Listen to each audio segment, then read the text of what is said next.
Hello, creepy readers! Today I have for you something rather unique. Not only the story I'm about to tell you is my first viewer subscription, but it's also something I've never heard before. I suppose you're familiar with the creepypasta Candle Cove? If you are not, go check out my Halloween special. And also, if you're familiar with it but you haven't seen my Halloween special, go check it out, because I was joined by 3 very cool fellow narrators, so it really deserves to be heard. And anyway, a couple of days ago, I saw a particular comment on that video from a new viewer who was addressed to my channel by Atlas Amygdala. Shout out to him. He makes pretty interesting videos, narrating and then analyzing creepypastas, all in a very artsy montage. Check him out, link in the description. And anyway, I asked this viewer if he could write me the whole experience, because it's really strange and awesome in a rather creepy way. And so, here it is, Liam's story. It was first or second grade, so around the year 2005. Me and my friend Jacob were at school. We hung out by this ditch on the school ground. Usually we talked about Scooby-Doo, but today was different. Jacob started talking about this weird show he used to watch. I remembered bits and pieces of what he was saying, as if I had seen it years ago, but the memories felt wrong, so I acted like I didn't know what he was talking about. Then it happened. I can't remember the name of the show, Jacob said. Me, without thinking, said, it was Candle Cove. And that's when it all started rushing back to us. Jacob said, do you remember the pirate? That was the weirdest part for me, the characters. No one on the show felt like a character. They were all just there. They didn't do anything from what I could remember. They just appeared on screen. In fact, I could not remember a single line of dialogue from the show, just brief glimpses of what the characters looked like. The pirate in question being the character that would appear most often. Yes, I finally responded. You know what's funny is that I don't remember any other characters, said Jacob. Gavin, a friend I have since lost touch with, as he left my school during about 3rd grade, walked by. What are you talking about? He asked. Jacob responded with, Candle Cove. The show with the piano man? Gavin asked, before walking away. Piano man. That rang a bell for me. The piano man is the only other character I can remember vividly from the show. This is in part due to the fact that a nearby neighbor has a lawn decoration/art piece that has a very close resemblance to it. You can see a picture of it on screen right now. It has Christmas lights on, but beside that, it's pretty much exactly like in the memories. It wasn't really human, more humanoid, always facing away from the camera, motionless. It had a piano that was designed to look similar to a wicker basket, as if it had been weaved out of forest branches. The camera was always far behind the motionless figure. The rest of the scene was completely black, and a spotlight from above illuminated the ground on which the figure sat on its dark wooden bench. The piano man himself was also made out of wood. It looked like he had been carved as a sort of improper statue with incredible thin and long limbs and a very tiny head. It almost looked like it had been built from corn cobs, thin sheets of wood extended from it at various angles. Although the figure never moved, an eerie melody played from the piano, as if there were a speaker inside of it, allowing it to play music without any keys being pressed. The melody itself was indescribable, other than it blended in almost perfectly with the tone of static that could be heard in between scenes of the show. "The Corn Cob Piano Man," Jacob whispered. I knew then that we had definitely both seen the show, as he said that without me first providing my description. From that day on, we would occasionally discuss Candle Cove, but it gave us both creeps, despite nothing scary really happened in it. There was just a sense of dread and terror that encompassed any memory of the show. One day, Jacob brought up the plot of the show. "There was no plot, was there?" he said. "I don't know," I responded. "Everything happened quickly in that show." "It's like it wasn't a show. It was like a mix-up of scenes. Try to remember an episode." I wasn't being completely honest with Jacob, and it is my belief that he was not being truly honest with me.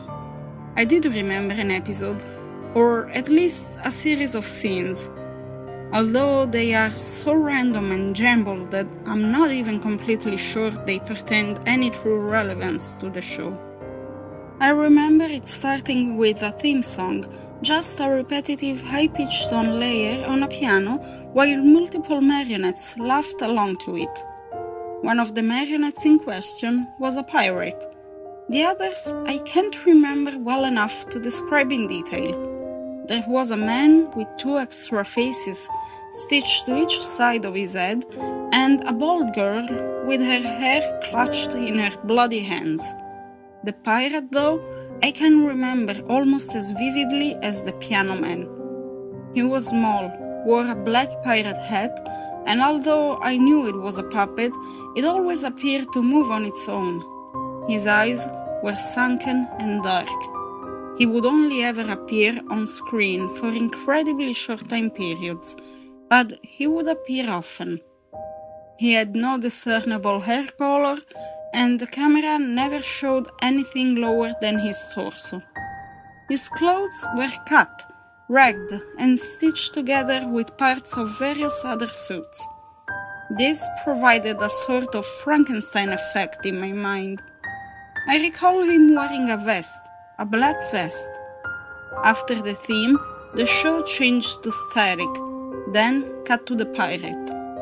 He was facing the camera from a side profile. He then slowly turned toward the camera. As this happened, the scene kept switching between the pirate and the 3-faced man, who was giving a toothy grin. Finally, the pirate faced the camera completely. It then quickly cut to static. The static lasted for a fairly long time. Then a melody started to become heard louder and louder. It was the song of the piano man. It had been seamlessly hidden by the static. The scene faded to the motionless piano man. His song ended, and the scene went completely silent. The spotlight turned off, filling the scene with darkness before the melody started again and the static returned. It cut to a final scene where the pirate was shown laughing manically. The credits played, but no actors were listed. It was just a static tune, quiet laughter, and a screen that displayed only static. Finally, the static rearranged to form the pirate's face, and the word "Welcome" appeared as the final credit. That's all I remember from the episode. Not much content. Of course, I didn't tell Jacob this, and after that, we pretty much stopped talking about Candle Cove, only mentioning it on occasions. Years later, I was at my cousin's house. "Do you know about creepypastas?" he asked. At the time, I didn't. They are like stories that are scary, but they are believable, like urban legends. I wasn't very interested, but he proceeded to show me a top 10 list of best creepypastas. Finally, the list mentioned Candle Cove. This was my first time hearing about the creepypasta, but I didn't really put 2 and 2 together. The creepypasta described the plot and characters of the show. It described the pirate, I remembered, but differently, from how I remembered it. It also added new characters and a plot, while I remembered it as not having a plot at all. Finally, it described a scene where all the characters laughed in unison. I had a faint memory of this, and for some reason, this felt more uncanny to me than anything else described by the creepypasta. Jacob later told me he had also seen the creepypasta video. He claimed that it was weird that we talked about this show long before knowing there was a creepypasta about it. We mentioned it occasionally, but it usually was a brief conversation that went like, "Remember that one creepy thing? Yeah, that's a pretty weird thing. Yep." I hadn't thought much about this for a while, years even, until recently. I was on YouTube when an ad came up. The ad was called "Welcome to Candle Cove." The second it started, I was filled with a feeling of dread and total fear, but I could not skip the ad for a few seconds. The ad was for a TV series. It depicted some people talking about Candle Cove before cutting to a scene of the pirate. The pirate from the commercial looked almost identical to what I remember. Instead of the three-faced marionette, it kept cutting to a scene of a baby. The baby does not ring any sort of bell for me. Upon skipping the ad, I found myself unable to get the image of the pirate out of my head. Me and Jacob later watched the ad together, and it left us thoroughly terrified. And that brings us to now. It's been about a month since I watched the advertisement now, and I have been obsessively watching videos related to the Candle Cove creepypasta to see if there is anything that can explain this mystery. And that is where my story ends, at least for now.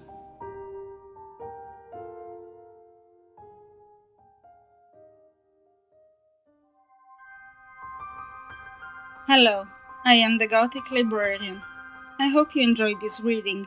If you did, please leave a thumbs up, a comment, share it with your friends, and if you haven't already, subscribe to my channel so you won't miss my next public reading. In the meanwhile, feel free to browse around the Gothic Library, and keep in mind that it's in the dustiest books that you may find the best stories.